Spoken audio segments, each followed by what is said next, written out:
ఒక మనిషి ఇస్తే సేవకుడు ఎప్పుడు గొప్పోడు కాడండి, ధనవంతుడు కాడండి. అందుకే మనం బైబిల్ గ్రంథంలో చూసింది సామెతలు 10:22లో, యెహోవా ఆశీర్వాదము ఐశ్వర్యమును ఇచ్చును తప్ప నరుల కష్టము చేత, నరులు ఇచ్చే వనరుల చేత ఎప్పుడు ఆశీర్వాదము కలగదు.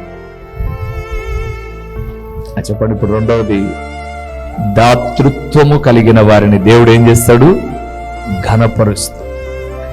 ఘనపరుస్తాడండి, విడిచిపెట్టడు ప్రియులారా. అందుకే బైబిల్ గ్రంథంలో చూడండి, ఒక పేద విధవరాలు మందిరానికి వచ్చింది, ఆమె దగ్గర 2 కాసులున్నాయి, అది ఇచ్చేస్తుంది. దాతృత్వము కలిగి చావాల్సిన మనం బ్రతికున్నాము, బ్రతికి బట్టకట్టి కలిగి ఉన్నాం, ఆరోగ్యంగా ఉన్నాం, 5 చెల్లు లోపలికి వెళ్తున్నాయి. దేవుని ఎడల మన దాతృత్వం ఏది?